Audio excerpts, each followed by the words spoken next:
আপনাদের সবাইকে আমন্ত্রণ ক্লেমন দ্য বিয়ন্ড দ্য গ্যালারিতে। রবি থেকে বৃহস্পতি সপ্তাহে 5 দিন আমরা ক্রীড়াঙ্গনের ঘটনা প্রবাহ এবং তার বিশ্লেষণ নিয়ে আলোচনা করে থাকি আমাদের এই আয়োজনে।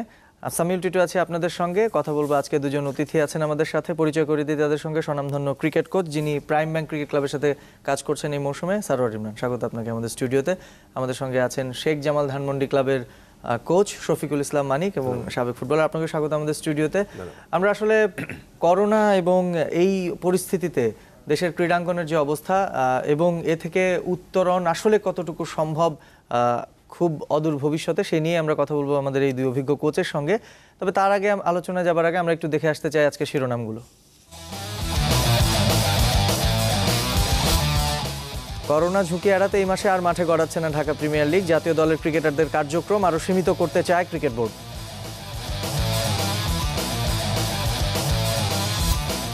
বন্ধ ফুটবল লিগ, ছবি এঁকে সময় কাটছে বাংলাদেশ অধিনায়ক জামাল ভুঁইয়ার। স্থগিত হলো এএফসি কাপে বসুন্ধরার ম্যাচগুলো।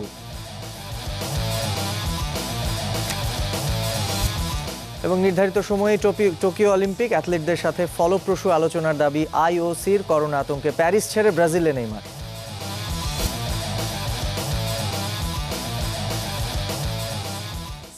শুরুতে আমরা ক্রিকেটের চোখ রাখবো। এই মাসে আর মাঠে গড়ানোর সম্ভাবনা নেই ঢাকা প্রিমিয়ার লিগের। করোনা সচেতনতা ইস্যুতে সরকারের নির্দেশনা মেনে চলবে ক্রিকেট বোর্ড, জানিয়েছেন মিডিয়া কমিটির চেয়ারম্যান জালাল ইউনুস। এদিকে জাতীয় দলের ক্রিকেটারদের ক্রিকেট সংশ্লিষ্ট সব কর্মকাণ্ড আরও সীমিত করার কথা ভাবছে বোর্ড। করোনার কবলে ক্রীড়াঙ্গন, আলোচনার পরামর্শে নানা ধাপ পেরিয়ে 16 মার্চ। ক্রীড়া প্রতিমন্ত্রী জাহিদ হাসান জানান 31 মার্চ পর্যন্ত বন্ধ থাকবে সব ধরনের ঘরোয়া খেলা। মন্ত্রণালয়ের পরামর্শে ফুটবল ফেডারেশন তাৎক্ষণিক সাড়া দিলেও ক্রিকেট বোর্ড প্রিমিয়ার লিগের দ্বিতীয় রাউন্ডের খেলা স্থগিত করেছিল। মঙ্গলবার আবার আবাহনী কোচ খালেদ মাহমুদ খেলা চালিয়ে যাবার পক্ষে মত দেন। কোন পথে বিসিবি? আমরা 31 তারিখ পর্যন্ত অবজার্ভ করব, তারপরে সিচুয়েশন যদি কন্ট্রোলে থাকে তো ডেফিনেটলি আমরা আস্তে আস্তে রিল্যাক্স হতে থাকবো। আর যদি সেরকম আল্লাহ না করুক যদি সিচুয়েশান সেইভাবেই যদি কন্টিনিউ করতে থাকে, ডেফিনেটলি আমরা তখন সিচুয়েশান অনুযায়ী আমরা ডিসিশন নেব। মার্চে মাঠে গড়াবে না প্রিমিয়ার লিগ। জাতীয় দলের ব্যস্ততা নেই অনির্দিষ্টকালের জন্য। দেশে করোনার প্রথম মৃত্যু সংবাদে ক্রিকেটারদের নিয়ে সতর্ক অবস্থানে বিসিবি। আপাতত ফিটনেস অনুশীলনে একসাথে কাজ করছেন ক্রিকেটাররা। দু একদিনের মধ্যে এ ব্যাপারও আসছে বাধ্যবাধকতা। আমরা চাচ্ছি যে আগে সবারই নিরাপত্তা, আগে যাতে কোনো রকম একটা হেলথ একটা হ্যাজার্ড না হয় সেই দিকে আমাদের লক্ষ্য রাখি। আমরা সাজেশন দেবো যাতে তারা কোনো বন্ধ জায়গায় বা কোনো একটা পাবলিক প্লেসে গিয়ে যাতে এই সমস্ত কিছু অনুশীলন না করে। এটাতে ঝুঁকি বেশি থাকে। যে যার বাড়িতে করলে সবচেয়ে ভালো, সেফ থাকবে। মাঠের মানুষ মিরাজ মোস্তাফিজ খেলা না থাকার কষ্টের মাঝেও দিলেন সচেতন হওয়ার পরামর্শ। কয় সেকেন্ড, 20 সেকেন্ড পর্যন্ত মনে হয়, 20 সেকেন্ড এরকমই আমার মনে হয়। মানে এটা হাত টাটগুলো ঠিক মতো ধোয়া, একটু বাড়ি টাড়ি একটু কম বাইরে হওয়া, কিছু না কিছু তো উপরে থাকে। এখন একবারে বন্ধ মানে একটু তো খারাপ লাগবেই, শুধু আমার না সবারই। আগে সেফটি ফার্স্ট, তারপরে সব কিছু। আমরা আগে যদি বাঁচতে পারি তাহলে অবশ্যই আমরা ক্রিকেট খেলতে পারবো। Riasad Azim, channel 24, Dhaka. Cricket football সবখানেই করোনা, ইউরোপের মতো বন্ধ হয়ে গেল এশিয়ান ফুটবলও। এক বিবৃতিতে জানিয়েছে এশিয়ান ফুটবল কনফেডারেশনস এএফসি। এর ফলে আগামী 1.5 মাস এএফসির সূচির কোনো ম্যাচ হবে না। পরিবর্তিত সূচি ঘোষণার অপেক্ষায় থাকতে হচ্ছে বসুন্ধরা কিংসকে।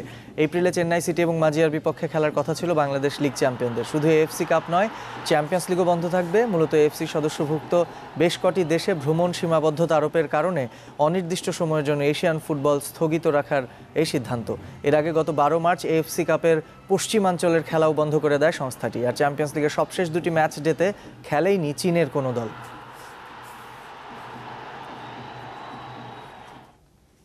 আমরা আলোচনায় যাব। এই যে ক্রিকেট এবং ফুটবল দুটোতেই আমরা দেখলাম। স্পেশালি প্রথমে ক্রিকেটটা দিয়ে একটু শুরু করি। ঢাকা প্রিমিয়ার লিগ চলছিল, একটা রাউন্ড হলো, পরবর্তীতেই আসলে বন্ধ। কিভাবে ক্লাবগুলো আসলে চলছে? মোস্ট অফ দ্য ক্লাবেরই পার্মানেন্ট টেন্ট বা থাকার তাঁবু নেই, অনেকেই ভাড়া বাসায় আছে, অনেকেই মাঠ শিডিউল ব্যবস্থা করে এইভাবে চলে, বুকিং দেওয়া বিভিন্ন জায়গায় প্র্যাকটিস মাঠের জন্য। একটা বড় সমস্যাই তো হয়ে গেল অধিকাংশ ক্লাবে। হ্যাঁ, সমস্যা হলেও আসলে আমরা প্রাইম ব্যাংক যেভাবে চলছি আর কি, আমরা একটা হোটেলে থাকি, প্লেয়াররা সবাই, কোচ এবং অফিসিয়াল সবাই হোটেলে থাকি আমরা একসাথে। মিরপুরে একটা হোটেল আছে গ্র্যান্ড প্রিন্স, এখানে আমরা থাকি। মিরপুরের একাডেমি মাঠ ইউজ করি আমরা। তো সেভাবেই চলছিল। এখন পর্যন্ত অনেক প্লেয়ারই বাসায় যাওয়ার জন্য 2-3 দিন ধরে ফোন করছে। আমরা জাস্ট বললাম ওয়েট করো, বোর্ড থেকে যেই নির্দেশনা দিবে সেই নির্দেশনা মোতাবেক কাজ করতে হবে আমাদের।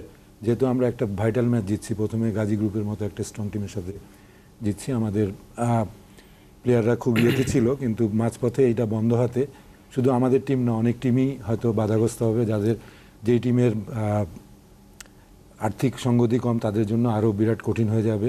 তারা এক্সট্রা কয়েকদিন থাকলো, আবার আসবে কবে, কিভাবে যাওয়া আসা, বিভিন্ন জিনিস নিয়ে প্রবলেমে থাকবে।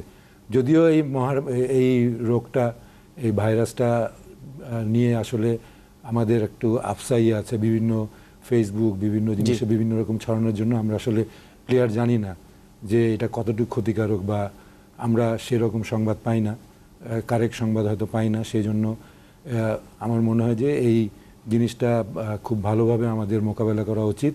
যেভাবে আমাদের শুধু প্লেয়ারদের কথা বলবো না, জনসাধারণ যাতে এফেক্টেড না হয় সে ব্যবস্থা আমাদের নিতে হবে। অবশ্যই আপনি বলছিলেন হোটেলেই তারা আছে, হয়তো বা ছেড়ে দিতে হবে, সিদ্ধান্ত একটা জানা গেলে যে এই মাসে হবে না, বোর্ড থেকেও বলা হচ্ছিল। এরই মধ্যে ফুটবলের লিগও তো অনির্দিষ্টকালের জন্যই বন্ধ, আসলে সেখানে আপনাদেরও তো একই ক্রাইসিস। তো প্লেয়ারদেরকে আসলে সারোয়ার ইমরান ভাই যেটা বলছিল, হোটেলে না হয় রাখা হয়েছে, কিন্তু অবাধ চলাফেরায় তো তাদের বাধা নেই, সেখানেও তো একটা ঝুঁকি থেকেই যায়। ডেফিনেটলি আমরা যে বিষয়গুলো চিন্তা করেছি, আসলে আমাদের লিগটা চলছিল এবং 5টি ম্যাচ 6টি ম্যাচ করে শেষ হয়ে গেছে। হঠাৎ করেই ঘোষণা যে বন্ধ হয়ে গেছে। তার আগে একটি মিটিং হয়েছিল, সেখানে বলা হচ্ছিল যে এটা কন্টিনিউ করবে। সংবাদগুলো কিন্তু আগেরই পাওয়া যে কতদিন পর্যন্ত আসলে কন্টিনিউ করবে, কিন্তু ডিসিশনটা পরে দিয়েছে। তো আমার কাছে একটা বিষয় পরিষ্কার যে খেলোয়াড়রা সেফ জায়গায় থাকবে, সেটাই স্বাভাবিক। কারণ আমরা যতটুকু শুনছি, জানছি, দেখছি এবং ওয়ার্ল্ড ওয়াইড যদি বিচার বিশ্লেষণ করি, আমাদের দেশে কতগুলো মানুষ বাইরে থেকে এসছে এবং কতগুলো মানুষ অবজারভেশনে আছে, সেই ব্যাপারটা কিন্তু আমরা নিশ্চিত না।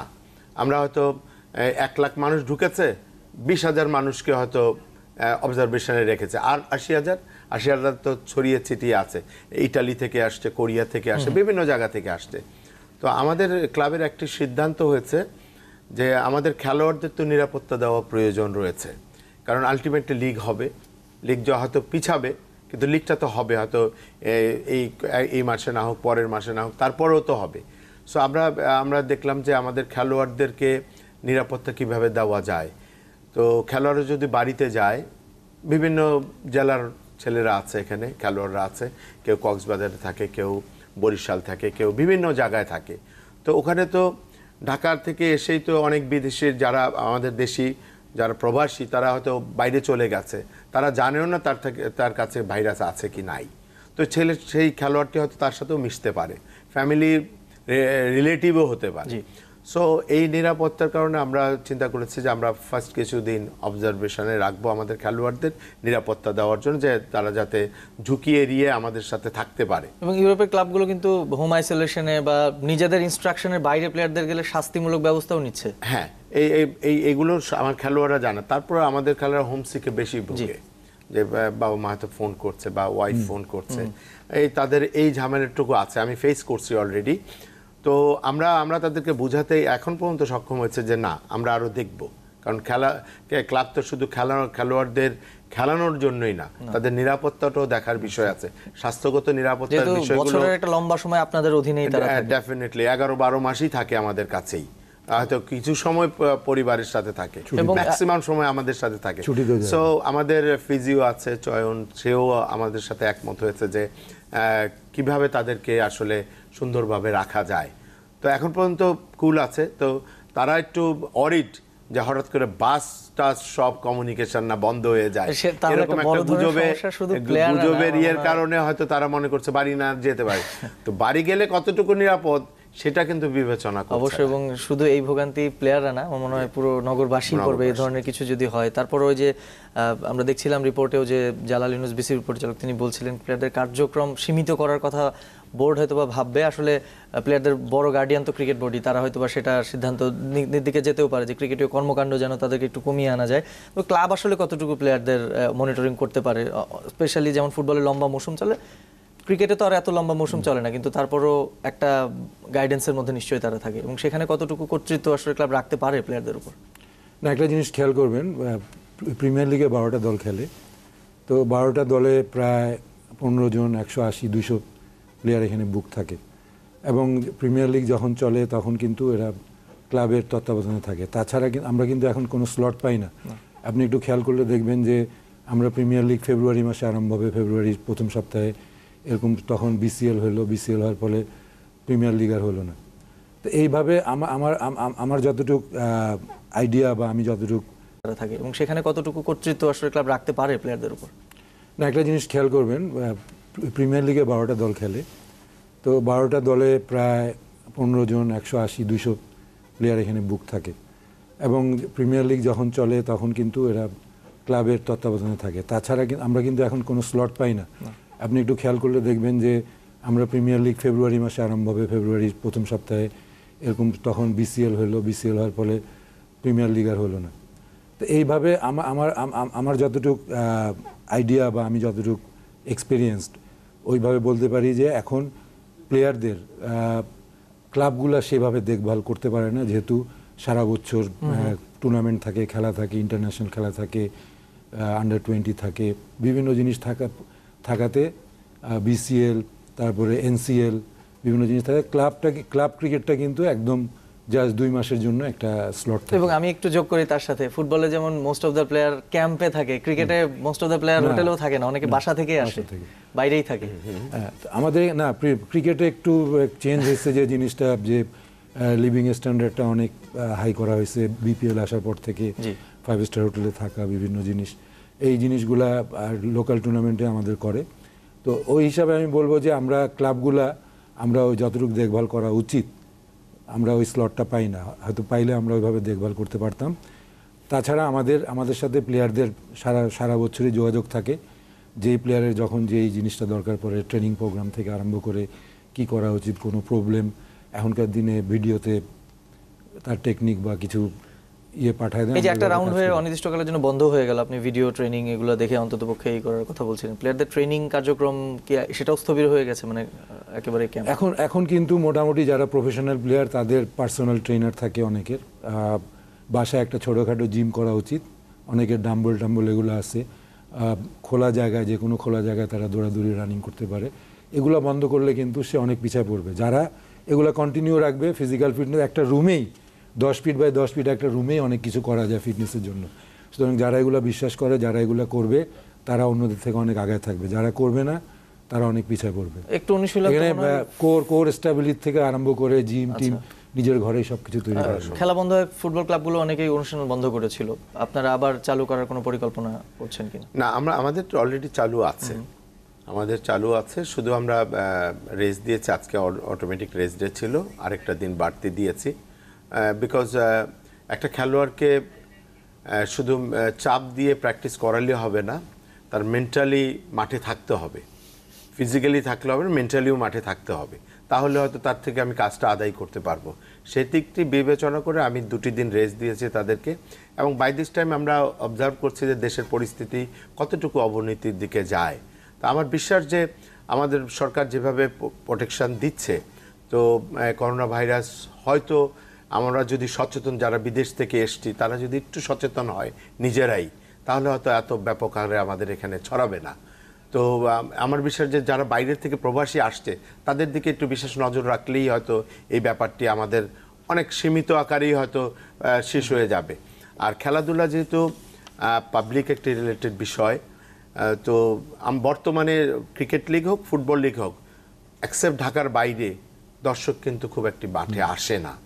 সো আমরা কিন্তু জানি না, মাঝখানে সিদ্ধান্ত হয়েছিল শুধু বঙ্গবন্ধু স্টেডিয়ামে ফুটবল লিগ হবে, তো বাইরের ভেন্যুগুলো বাদ দিয়ে হয়তো বঙ্গবন্ধু স্টেডিয়ামে খেলা হবে। তো দেশের কথা চিন্তা করে হয়তো প্রধানমন্ত্রী বা দেশের উচ্চ মহল থেকে হয়তো নির্দেশ এসছে যে খেলাগুলোকে বন্ধ করতে হবে। তো আমার মনে হয় যে এই সিদ্ধান্ত সঠিক, সাময়িকভাবে অবশ্যই সঠিক সিদ্ধান্ত, এই সিদ্ধান্তকে অনার করি আমরা বাদবাকি কার্যক্রম। একটা জিনিস ইতিবাচক যে আমার মনে হয় যে বিদেশি প্লেয়াররা যারা কেউই যাচ্ছে না, আবার আসার ঝুঁকিটাও থাকছে না, সেই বিষয়টা অন্ততপক্ষে নিশ্চিন্তের জায়গা। এবং একই সঙ্গে জামাল ভুঁইয়া, সাইফ স্পোর্টিং এর ফুটবলার, তিনিও আসলে দেশেই আবদ্ধ, তারও যাওয়ার কোনো সুযোগ নেই, ডেনমার্কে তার পরিবার থাকে এবং এই অবসর সময়টা তিনি যেটা করছেন চিত্রকর্মেই নিজেকে বেশি ব্যস্ত রেখেছেন এবং সময় কাটছে এভাবেই তার। তবে দুশ্চিন্তাও আছে, কেননা বাইরে জার্মানিতে তার স্ত্রী এবং বাবা মা থাকেন ডেনমার্কে। কঠিন সময়ে দেশবাসীকে সতর্ক থাকার পরামর্শ দিয়েছেন বাংলাদেশ অধিনায়ক।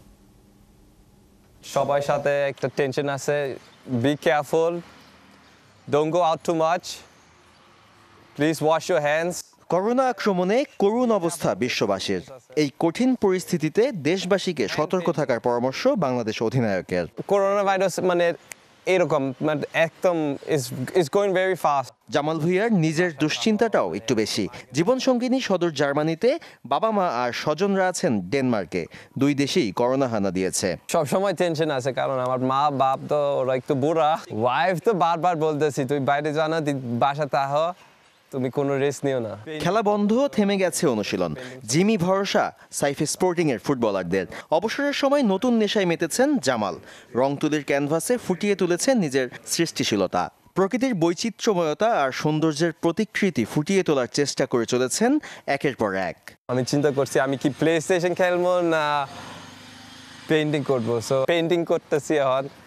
সো এইটা মানে ইয়েস্টারডে আমি 7-8 ঘন্টা ইউজ করছি শুধু পেইন্টিং এর। লিগের বিরতি ছাড়িয়ে যেতে পারে 2 সপ্তাহ। জামালের মতো শঙ্কা আর ভয় নিয়ে ক্যাম্পে আছে সতীর্থরা। তারপরও বিরতিতে বাড়ি যাওয়া হচ্ছে না কারো। ঢাকা বাইরে গেলে এটা একটা রিস্ক আছে, কারণ maybe they can get the corona virus. June পর্যন্ত জাতীয় দলের ব্যস্ততা নেই। বিশ্বকাপ বাছাইয়ের বাকি 4 ম্যাচও অনিশ্চয়তায়। জেমিতে ফিরে গেছেন ইংল্যান্ডে। নতুন মিশনের আগে চ্যালেঞ্জ ফিটনেস ধরে রাখা। আমরা সবাই লিগ খেলতেছে, সবাই সবাই ফিটনেস আছে। So it was a bad timing, bad moment for us. Sadman Sakib, channel 24, Dhaka. প্লেয়াররা অবশ্য বসেই আছেন অবসর সময় তাদের, যেটা দেখছিলাম আমরা। জামাল ভুঁইয়া তিনি ছবি আঁকায় নিজেকে ব্যতিব্যস্ত রেখেছেন। কিছু দলের তো এত এক্সপেন্সিভ ফুটবলারও আছে, স্পেশালি বসুন্ধরা কিংসের হার্নান বার্কোস, $15-20 দানিয়েল কলিন্দ্রেস, মাসে $15-20 হিউজ এক্সপেন্সিভ ফুটবলার্স। এবং এই এফসি কাপ যেহেতু বন্ধ হয়ে গেল, আমরা একটু আগেও দেখলাম যে এপ্রিল মাসেও তাদের খেলাগুলো হবে না। বার্কোস তো লিগও খেলতে পারে না, বসে বেতন দিতে হয়। এটা ভোগান্তির মধ্যে ক্লাবগুলো নিশ্চয়ই। অবশ্যই ক্লাবগুলো আসলে স্পেশালি বিদেশি খেলোয়াড়দের ক্ষেত্রে একটা বিরাট চাপ থাকে তাদের উপরে, কারণ বিদেশিদের মাস গেলেই বেতন দিতে হয়। হয়তো দেখা যায় 1 মাসে একটি খেলাও হয় না আমাদের লিগের সূচি অনুযায়ী। সো সেক্ষেত্রে ক্লাবগুলো আসলে সাফার করে, এটা আমরা কাছ থেকে দেখছি। তো তারপরেও আমি মনে করি যে যেহেতু একটা ক্রাইসিস মুভমেন্ট, এই ক্রাইসিস আসলে এগুলো ভাবার অবকাশ আসলে নাই, কারণ এটাকে সবাইকে একসাথে কাজ করতে হবে। তবে সবচেয়ে বড় একটা যে সমস্যা, একসাথে কাজ করার কথাটা যেহেতু বলছিলেন আপনি, ইউরোপের ক্লাবগুলো, ইউএফা, প্লেয়ার্স অ্যাসোসিয়েশন সবাই একটা জায়গায় এসে সুর মিলিয়েছে। ইউরোর মতো টুর্নামেন্ট তারা পিছিয়ে দিয়েছে মৌসুম শেষ করার জন্য। আসলে বাংলাদেশের সূচি বিপর্যয় এমনিতেই একটা বড় মানে সমস্যা, সেটা এরকম পরিস্থিতির উদ্ভব না হলেও লিগটা শেষ করাটা চ্যালেঞ্জিং হয়ে যাবে কিনা এরকম একটা খেলাগুলো জটলা জমে থাকে। আমি মনে করি যে এটা আগে থেকে একটা প্ল্যান সূচি ছিল যে এই 15 তারিখ থেকে আগামী মাসের 4 তারিখ পর্যন্ত কোনো খেলা ছিল না। তো সেক্ষেত্রে কিন্তু সেমই হয়েছে যে আমরা 2 সপ্তাহ যদি বন্ধ হয়, সেম সূচি আমরা পালন করতে হবে। কবে শেষ হবে সেটা আমরা জানতাম, আগে থেকেই সেটা ছিল। বাই দিস টাইম ন্যাশনাল টিমের প্রোগ্রাম যেহেতু ক্যান্সেল হয়েছে, লোকাল ফুটবলটা চালু করার জন্য বিশ্বকাপ বাছাইয়ের জন্য এমনি প্লেয়ার ছেড়ে দিতে হতো। হ্যাঁ, তো তখন ছেড়ে দিতে এবং গ্যাপও ছিল। এটা এই গ্যাপটা হয়তো ফিল আপের জন্য কিছু ম্যাচ এগিয়ে নিয়ে এসেছিল, সেটা হয়তো এখন মানে করা যাচ্ছে না। প্রশ্নটা তো সেখানেই থাকছে, এই যে গ্যাপটা তৈরি হলো, পরবর্তীতে ন্যাশনাল টিমের এই উইন্ডোগুলো তো পরবর্তীতে আবার ওপেন রাখবে, তখন তো লিগ বন্ধ রাখতে হবে। তখন ডেফিনেটলি মিনিমাইজের ব্যাপার আছে। ক্লাবগুলো মানে ডেফিনেটলি ফেডারেশনের সাথে কোঅপারেশন করবে এবং আশা করি যে যে সূচিটা নিয়ে আমরা এমনিতে পিছিয়ে গেছি, যেটা লক্ষ্য ছিল যে মে মাসের ভিতর লিগ শেষ করে দিবে, সেটা তো হচ্ছিল না, সেটা জুলাই আগস্টে অটোমেটিক্যালি চলে গিয়েছিল। তো সেখানে হয়তো আরো 15 দিন বাড়বে। তো আমি মনে করি যে এগুলো না চিন্তা করে যে আমরা যেই ক্রাইসিস মুভমেন্টগুলো এখন পার করছি, এগুলো যাতে আমরা আল্লাহর কাছে দোয়া করি, আমরা সবাই মিলে যাতে এই পরিস্থিতির মোকাবেলা করতে পারি এবং খেলোয়াড়রাও যাতে তাদের ফিটনেস সব কিছু ধরে রাখতে পারে। আগে তো জীবন বাঁচার স্কোপগুলো তৈরি করতে হবে, যে নিজেকে সচেতন থাকতে হবে। এবং ক্রিকেটেও সূচি বিভ্রাট আসলে কিভাবে এফেক্ট করতে পারে তা নিয়ে ইমরান ভাইয়ের কাছে আমরা জানবো। একটা ছোট্ট বিরতি থেকে ফিরে এসে একটা ছোট্ট বিরতি নিচ্ছি, সবাই আমাদের সাথেই থাকবেন। আমরা আবারও আপনাদের স্বাগত জানাচ্ছি ক্লেমন বিয়ন্ড দ্য গ্যালারিতে। আমি সামিউল টিটু আছি আপনাদের সঙ্গে। আমাদের সঙ্গে করোনা ভাইরাস এবং ক্রীড়াঙ্গনে এই পরিস্থিতি নিয়ে কথা বলার জন্য উপস্থিত আছেন সারোয়ার ইমরান এবং শফিকুল ইসলাম মানিক। এই মুহূর্তে আবারও নিয়মিত আলোচনায় ফিরছি, যেটি মানিক ভাই বলছিলেন যে সিজন লং ইম্প্যাক্ট ক্লাবগুলোর উপর কতটা পড়তে পারে, সূচিতে কতটা বিভ্রাট হতে পারে এই করোনা ভাইরাসের কারণে লিগ বন্ধ থাকায়। স্পেশালি আমরা যদি দেখি যে পাকিস্তান সফর ছিল, তারপর শ্রীলঙ্কা, অস্ট্রেলিয়া আসবে, এরপরে টানা জাতীয় দলের ব্যস্ত সূচি। ক্লাবগুলো আসলে আয়ারল্যান্ড সিরিজ, ইংল্যান্ড সিরিজ, ক্লাবগুলো আসলে ন্যাশনাল টিমের প্লেয়ারদের ছাড়া ঢাকা প্রিমিয়ার লিগে অংশগ্রহণ করতেও চায় না। অনেকেই ভালো দল গড়েছে, ন্যাশনাল টিমের প্লেয়ারদেরকে দিয়ে অনেকে, অধিকাংশই ন্যাশনাল টিমের প্লেয়ার অনেক স্কোয়াডে। সেই সূচি বিপর্যয়ের সংখ্যাটা কত থাকে, এই যে এই মাসটা যদি আর খেলা না হয়, সেটা কাভার দেওয়া বাস্তবিক কতটুকু? আমি একটা জিনিস, টিম করার আগে সবাই জানে যে আমাদের পাকিস্তান ট্যুর ছিল, একটা টেস্ট, একটা ওয়ানডে খেলতে যাবে, সেই সময় ন্যাশনাল টিমের প্লেয়ার পাওয়া যাবে না। এবং সেই সময় আমরা যতটুকু শুনেছি যে লিগ বন্ধ থাকবে না, লিগ চলবে। তো ম্যাক্সিমাম টিমই সেইভাবে করা হয়েছে যে এবার অ্যাটলিস্ট সবাই বেশি বেশি প্লেয়ার নিয়ে টিম করছে, ডোমেস্টিক প্লেয়ারদের প্রাধান্য দিয়ে, যাতে লিগ তখন ট্যুর থাকলেও, বাংলাদেশ টিমের ট্যুর থাকলেও যাতে লিগ চলে আর কি। আমি মনে করি যে বাংলাদেশ টিমের ট্যুর নর্মাল চলবে, লিগের খেলা নর্মাল চলবে, তাহলে আমাদের অনেক নতুন প্লেয়ার সুযোগ পাবে প্রিমিয়ার লিগে। আদারওয়াইজ যদি লিগ বন্ধ থাকে, ন্যাশনাল টিমের প্লেয়াররাই ইন্টারন্যাশনাল খেলে, লোকাল খেলে, সবই খেলে, নতুন প্লেয়ার চান্স পাওয়ার সুযোগ কম। এই ন্যাশনাল টিমের প্লেয়াররা যখন ইন্টারন্যাশনাল খেলবে, নতুন ট্যালেন্টেড প্লেয়াররা তখন ক্লাবে ম্যাচ খেলার চান্স পাবে, এখান থেকে অনেক প্লেয়ার উঠে আসবে। সেই জন্য ইন্টারন্যাশনাল যারা খেলার তারা ইন্টারন্যাশনাল খেলবে, সেই সময় সেই স্লটে যদি লোকাল কিছু ইয়াং প্লেয়ার, কিছু ট্যালেন্টেড প্লেয়ার সুযোগ পায়, লিগে খেলবে এবং তাদের ভবিষ্যতে তাদের হয়তো, অর্থাৎ আন্তর্জাতিক ব্যস্ততার মাঝেও দেশি প্লেয়ারদেরকে দিয়ে হলেও লিগ শেষ করার একটা চেষ্টা ক্রিকেট বোর্ড করবে এবং সেই অনুযায়ী ক্লাবগুলো হয়তো বা রিঅ্যাক্ট করবে এবং যাদের আধিক্য বেশি তারা হয়তো পরবর্তীতে প্লেয়ার নেওয়ারও সুযোগ পাবে ইনফ্যাক্ট। এবং ফুটবলে যদি আমরা একটু দেখি যে সেখানে একটা ক্লোজ কম্পিটিশন, ক্লোজ রেস হচ্ছিল লিগে। আমরা দেখছিলাম যে ঘাড়ে ঘাড় মিলিয়ে বড় অনেকগুলো দল পয়েন্ট তালিকায় সমান তালে চলছিল। আপস অ্যান্ড ডাউনস তো থাকবেই খেলা চলমান থাকলে, কিন্তু সেটা আসলে ব্যাহত হওয়ার সংখ্যাটা থাকে কিনা। ইনফ্যাক্ট যখন আপনি বলছিলেন যে ন্যাশনাল টিমের আন্ডারে বেশ কিছু প্লেয়ার চলে যাবে, গেলে সেটা দেশের টপমোস্ট প্লেয়াররা যেত, কিন্তু এখন যেহেতু খেলা নেই টোটালি, এবং সেই স্পিরিটটা হারিয়ে যাওয়ার একটা সংখ্যা থাকে কিনা দলগুলোর? না, অবশ্যই। আমি মনে করি দিস ইজ আনফরচুনেট। এটা এই সময়টা আসলে আমাদের খেলা বন্ধ হয়ে যাবে, এটা আমরা নিজেরাও জানতাম না। তো যেই ক্লাবগুলো প্রতি দেখবেন লিগের টপ লেভেলের টিম, যারা কাগজে কলমে হয়তো খুব টপ টিম করেছে, মাঝারি মানের কিছু টিম করেছে, তারপরে হলো তার একটু নিচের সারিরও টিম করেছে, সবাই কিন্তু কম্পিটিশানে আছে। কিছু হয়তো দল একটু পিছিয়ে গেছে, 2-4টি দল 13টি দলের ভিতরে, কিন্তু ম্যাক্সিমাম দল কাছাকাছি রেঞ্জে আছে। এবং এবারে লিগটির গুরুত্ব হলো সবচেয়ে ভালো যে 4টি ফরেন প্লেয়ার খেলছে, একটা ফরেন প্লেয়ার অল্টারনেট চেঞ্জ হচ্ছে, 5টি খেলোয়াড়ই খেলছে। তো সেখানে কম্পিটিশনটা খুব বেশি হচ্ছে এবং আমার মনে হয় যে ধারাবাহিকতা অবশ্যই থাকতো, যে কারণে বসুন্ধরা, ঢাকা আবাহনী সবার কিন্তু, তারা কিন্তু কাগজে কলমে সেরা দল, তারা কিন্তু হুচুট খেয়ে তারা পিছাবে আমি বলছি না। It's a long range, it's a marathon race, কে টপে যাবে পরে সেটা বলা মুশকিল। বাট এই মুহূর্তে কিন্তু সবাই কম্পিটিশানে আছে, চ্যাম্পিয়নশিপ রেসে আছে, আমার দলও আছে। তো এবারের লিগটি অত্যন্ত জমজমাট হবে আমার বিশ্বাস, এবং কম্পিটিটিভ হবে। এবং আমার মনে হয় যে আরেকটি জিনিস যেটা হবে সেটা হলো যে এই যে ব্রেকটা হয়তো কারোর জন্য ভালো হবে, কারোর জন্য খারাপ হবে, কারণ অনেক টিমের খেলোয়াড় ইনজুরিতে ভুগছে, তারা রিকভারির সুযোগ পাবে। ইভেন এই সময়টা, এই পিরিয়ডটাতে কে কিভাবে খেলোয়াড়দের ডিল করবে, কিভাবে তাদের তত্ত্বাবধানে রাখবে, এটা একটা মেজর ইস্যু অবশ্যই। এবং একটু ক্রিকেটের বিষয়টা জানতে চাই আপনার কাছ থেকে। সবশেষ অবস্থা যে ফুটবলে তো তবুও মাঠে কিছু হলেও দর্শকের একটা উপস্থিতি থাকে। আমরা দেখেছি যে আবাহনী, মোহামেডানের গ্যালারিগুলো কিছু হলেও দর্শক থাকে। ঘরোয়া ক্রিকেট আসলে সেই অর্থে এতটা মানুষের আনাগোনা কম হলেও ক্লাবগুলো কি আসলে চেয়েছিল কিনা যে খেলাগুলো শেষ পর্যন্ত হোক, যেহেতু এই 22 জন প্লেয়ার আর কর্মকর্তাদেরই শুধু ইনভলভমেন্ট মাঠের মধ্যে থাকে? আপনারা আসলে চেয়েছিলেন কিনা যে খেলাটা? না, আমি ব্যক্তিগতভাবে চেয়েছিলাম যে খেলার লিগটা শেষ হয়ে যাক, কিন্তু পরিস্থিতি যেরকম, ক্রিকেট বোর্ড যেরকম সিদ্ধান্ত দেবে ওইটাই মেনে চলবো। আমি চেয়েছিলাম যে আমাদের যেহেতু দর্শকই নেই, আমরা প্লেয়ার অ্যান্ড অফিসিয়ালি মাঠে, আমরা একটা এত বড় ম্যাচ খেললাম গাজী গ্রুপের সাথে, তেমন কোনো দর্শক ছিল না। তো এরা আলাদাই ছিল, প্লেয়াররা আলাদাই থাকতো, সব কিছু ঠিক ছিল। তারপরে যখন এরকম একটা ক্রিকেট বোর্ড থেকে আসছে, আমরা সেভাবে করলাম।